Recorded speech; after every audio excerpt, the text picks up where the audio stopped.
Hi, my name is Joe Kleespies. I'm a graduate student at the University of Florida, and today I'll be presenting this performance analysis of a simple adaptive modulation scheme in a Rayleigh Fading Channel with AWGN as my final project for EEL 6509 Spring 2017. So just a little bit of an introduction. Like the title says, this project is a performance analysis of a simple adaptive modulation scheme in Rayleigh Fading Channel with AWGN. In this presentation, I'm first going to provide a little bit of background on modulation, noise, and fading. Then I'm going to describe the adaptive modulation scheme I'm proposing here. Then I discuss how I implement that scheme, present the results, and then do a quick demonstration with live code to show you the simulation running. So a little bit of background on the modulation. Modulation is the process of varying parameters of a signal, such as frequency or amplitude or phase, to encode some data or message into that signal. So there's two types of modulation. There's analog modulation and digital modulation. And analog modulation is essentially when you encode your signal with an analog message, such as something like audio or TV. A digital signal is when you encode a digital message, such as some binary string or some text or an image or video or something like that. This project focuses on digital modulation, and there are 6 different types of digital modulation that are compared in this project. That's BPSK, QPSK, 8, 16, 32, and 64 QAM. On the right here, you can see the constellations for each of these modulation techniques. So this one here is BPSK, or binary phase shift keying, which is essentially you're modifying the phase of the signal to encode it with some digital message. So you can see here we can either encode it with a 1 or a 0, depending on one of two phases. Over here is QPSK, so you're extending a little bit. You can encode 2 bits basically per signal, and then 8, 16, 32, and 64 QAM. You can encode more bits per signal basically. So a little background on noise. All wireless channels are subject to noise. Could be from cosmic background to the engine running in cars or trucks. One type of noise is called additive white Gaussian noise, or AWGN, and this is used to model linear, continuous, memoryless noise in a channel. And AWGN can be represented as this random variable z, which is a IID Gaussian random variable with 0 mean and then variance sigma squared. And then for our purposes, we're going to assign x as the input signal, and then y is the output signal after noise has been added. So here you can see we have our Gaussian random variable, and then to get your output signal, you simply take your input signal and then add that noise. So at the bottom here, there's some examples. Here we have a 64 QAM constellation. You can see all the clean constellation points here. If we add AWGN to it, you can see all these constellation points. You could still pick them out, but they're a lot more noisier than the standard constellation. In terms of an actual message or data, here we have a clean image, and if we add AWGN to it, we get something like the image you see on the right. So a little bit of background on fading. So in addition to noise, wireless channels are also subject to propagation loss, and there's a bunch of different types of propagation loss. One of them is multipath fading, and that's what we're going to be analyzing in this project. So fading is caused by a bunch of basically the signal reflecting off of different objects in the environment and creating multiple paths from the transmitter to the receiver, so you can get multiple copies of a signal at different received power levels. And you can see that in the figure down in the bottom right here. If we just transmit this impulse, when it actually reaches the receiver at different time steps, because of the delay it takes to for each path, how they're different, you can see at different time steps the received power is different than what it was before. So to model this, we can use a Rayleigh flat fading channel. That's what we use in this project. And basically, Rayleigh fading is when the line of sight between the transmitter and receiver is typically blocked, or there's stuff going in between that blocks that view. And it's also, flat fading is when all the frequency components of the signal experience the same level of fading. So to model this, you can use a circularly symmetric complex Gaussian random variable Z, which I show in the bottom left here, and then you can construct the really flat fading channel. Basically, the PDF of the magnitude of this circularly symmetric random variable here is defined by this equation, and in this equation, sigma squared is the expected value of the random variable squared. So the adaptive modulation scheme that I'm proposing here, just a little bit of background on why people want to use adaptive modulation. So the capacity of a single modulation scheme like BPSK or QPSK is limited to its theoretical maximum number of bits per symbol, which is defined by this relationship log2m, where m is the modulation order. So for QPSK, it's quadrature phase shift keying. The modulation order is 4, so if we use this equation, the maximum amount of bits, or the maximum capacity that we can have here, is 2 bits per use, or bits per symbol. And also something to note is that as the signal to noise ratio decreases, the capacity, the actual capacity of these modulation techniques also decreases, because you get a higher bit error rate, which means the actual number of good bits that you're receiving averages down to less and less of the theoretical maximum value. And this relationship and where the capacity starts decreasing and how fast it starts decreasing varies based on what modulation technique you're using. So by dynamically switching which modulation technique is used, we can increase the overall capacity of the system, because when we hit one of these theoretical maximums, for example QPSK, we can switch to another modulation scheme with a higher theoretical maximum and continue the curve, basically increasing for the total capacity of the system. The only caveat here is that typically with these modulation techniques, which you'll see later, the ones with the higher modulation order and therefore the higher capacity trade off bit error rate. So they have to have a higher signal to noise ratio to achieve whatever your desired minimum bit error rate or symbol error rate is. In this proposed scheme, basically we calculate all the SCR thresholds and then SNR thresholds, basically to determine when each modulation technique should be used. And those thresholds are selected by basically choosing whatever modulation technique has the highest capacity while still maintaining some desired BER or SER, and we do that for each tested signal to noise ratio value. So a little bit of background here on capacity, because it's one of the big parts used in the simulation and analysis.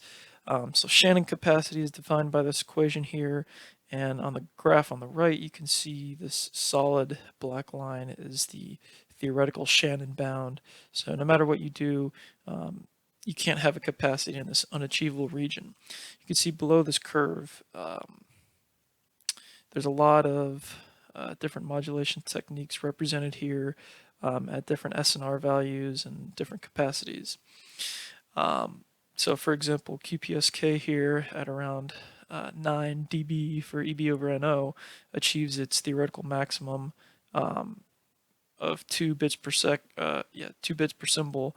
And on this graph, all of these points here are plotted at a particular BER threshold. So for this project, the type of capacity that we'll be calculating is discrete input, continuous output, memoryless channel capacity, or DCMC. And in general, that's given by this equation here. And specifically for an uncorrelated Rayleigh flat fading channel, the equation simplifies a little bit here to this one you see here, and that's in units are in bits per symbol, and these equations were taken from this source mentioned at the bottom here, so you can go take a look at that or read through the paper to get some more detail. The simulation is written in MATLAB, and it does use some of MATLAB's communication systems toolbox, built-in functions such as AWGN or Constellation, just to make things a little bit quicker. And so for a little bit here, I'm going to just go through the procedure of the simulation. So the first thing we do is generate a message of random symbols for each modulation technique. Then we modulate the message basically by generating an array of constellation points for each modulation technique that are chosen based on whatever symbol of the generated message is, its location within the symbol alphabet, which is a pretty simple way of actually modulating the message in the digital domain. And then we generate a Rayleigh random variable for the Rayleigh fading channel, and an IID, again, zero mean Gaussian random variable for the AWGN.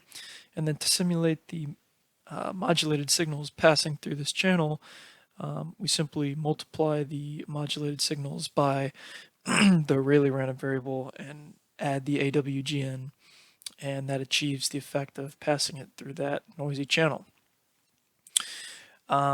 And once we pass it through the channel, we calculate and normalize basically the probability of each symbol in the noisy faded signals. And once we have those symbol probabilities, we can demodulate the message, the noisy faded messages.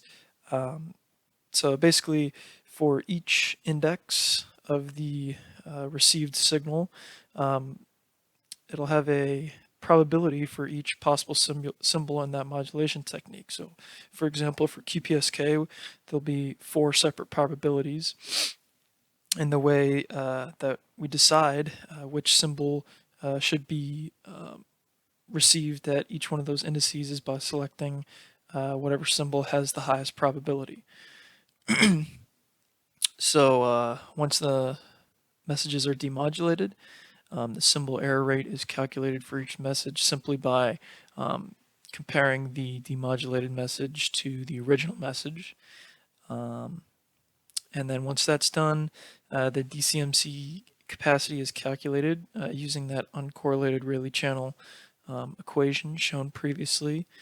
And basically what the equation does, what it boils down to is, so here we have the theoretical maximum for each modulation technique, and this part of the equation here is just subtracting off the entropy that we can calculate using the symbol probabilities that we calculate. And that gives us the calculated capacity, DCMC capacity at each SNR value for that message. And then we go back and repeat steps 3 through 7 basically for each SNR value. So for example, in this plot, they test from negative 1.59, which is the minimum, up to 15. For our simulation, it's adjustable.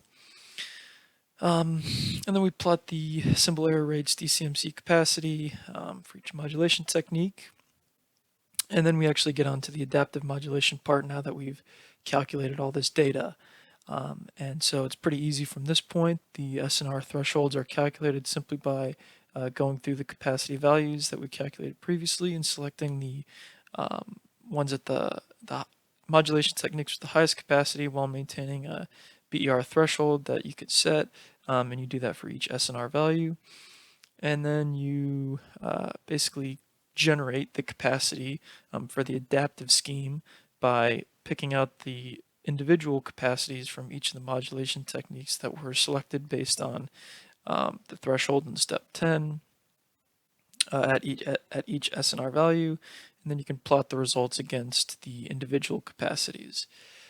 Some caveats to this simulation: obviously, the larger the number of symbols that you use, or the length of the message, the longer the simulation takes to run, and also the larger you make the range of SNR values to test, the longer the simulation.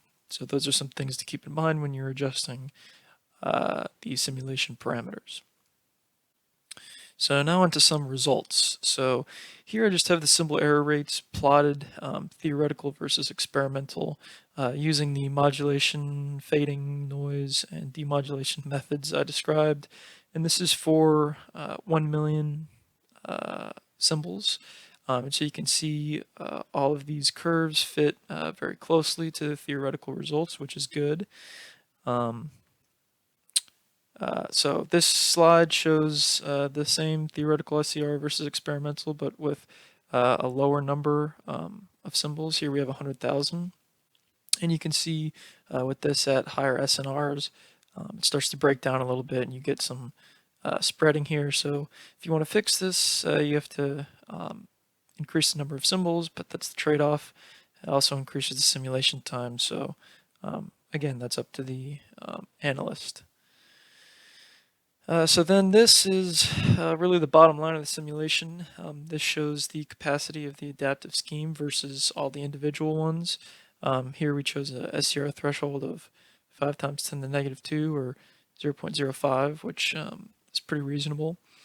And you can see each of these colored curves here really highlight the idea that if you use just a single modulation scheme, you end up plateauing at some SNR point. You can't achieve any higher capacity than that. So for example, BPSK at around 10 dB SNR, you achieve your theoretical maximum, and no matter how better the conditions get, the most you're going to get is 1 bit per transmission. Even 64 QAM, it eventually saturates at around 30 dB. So this black line here, well, first the red line shows you the raw jumps, which are basically from selecting directly the capacity values from each of these curves after calculating the SNR thresholds. And this black line basically averages out those values to show you the general trend that you're achieving with this adaptive scheme. So just to go a little bit of a step further, I also plot a range of SCR thresholds. So again, back here, it was 0.05 for the SCR threshold.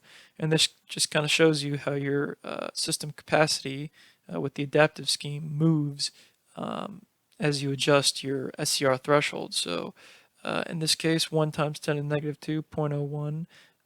You can basically push your graph to a higher dB, which means you're going to have better conditions. Or if you kind of release your constraints on the SCR threshold a little bit back to this minimum here, 2.6 times 10 to the minus 1, so 0.26, which is a lot of error. You can push your graph almost to 0 dB. So really, it's a matter of finding a sweet spot in here where you're comfortable with the SCR threshold and you achieve a good system capacity with the adaptive modulation technique. So finally, I'm going to go through a quick live demonstration of the code in MATLAB. So jumping into MATLAB here, I'm just going to go through the code a little bit and describe what's going on, and then I'll run it for you to show you what the results are. So the first part of the code here is basically just setting the different simulation parameters. So for example, the number of symbols or the length of the message. Here it's 100,000. You can also set the range of SNR values to test, which will basically be your x-axis on all the plots that are generated. And then, so 3 plots in total are generated. One is the simple error rates, experimental versus theoretical. And then the second plot will be a plot of the capacity using this individual SCR threshold. And then the third one will be the same plot, just with a range of SCR thresholds. So in this case, I'm going to change this back to 0.05, which is what was presented in the slides. And we'll go ahead and adjust that later. But for constellation generation, here you can either enter out your own constellations normalized to 1, or I use the MATLAB toolbox to do that for all the different modulation techniques. And then here is the main loop where we loop through every signal to noise ratio value. The first thing we do is generate random symbols for each type of message, and the reason we have to do it for each type of modulation is because the length of the symbol alphabet for each modulation technique is different. So for BPSK it's 2, and then QPSK it's 4, 6, 16, and so on. So to modulate, we use those calculation or those constellation arrays that we calculated in this first section, and basically choose which constellation points to use for each index of the message based on the symbol's position in the symbol alphabet. And then once those modulated messages are generated, we create a random Rayleigh variable here using two Gaussian random variables with the square root 1 over 2 to create a zero mean variance 1. And then same thing for AWGN, just with the weighting factor normalized to NO. And then to pass the modulated messages through the channels, it's very simple. We just multiply by that Rayleigh random variable and add the Gaussian noise. And so, again, very simple. And then the next step is we calculate our symbol probabilities, the probability of each symbol for each index of the noisy faded message. And we use this long equation here, which essentially creates n number of rows, and the number of rows are dependent on the modulation order. So for BPSK that's 2, for QPSK it's 4, and so on. And basically each one of those rows has a separate probability value, and each row corresponds to a different symbol in the constellation for that modulation technique. So in BPSK we have 2 rows for each index. Because there's 2 symbols, we get the probability of the first symbol and the probability of the second symbol. And then in this next section, we just use a simple max function to select the symbol with the highest probability for each one of those indices. And then we calculate the simple error rate simply by comparing the original message to the demodulated message after this process for each one of the modulation techniques. Then finally in this loop, we use that DCMC capacity equation from the slides.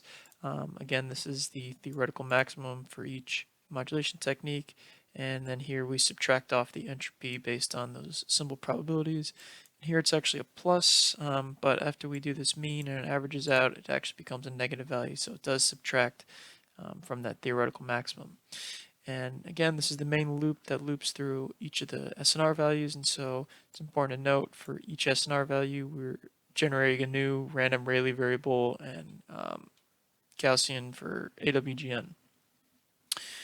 Here we just calculate some theoretical values to compare and plot the SCRs. And then this part is where all the fun happens, where the adaptive modulation thresholds are chosen. Very simple. Once we have all the capacities, we just loop through all the different SNR values.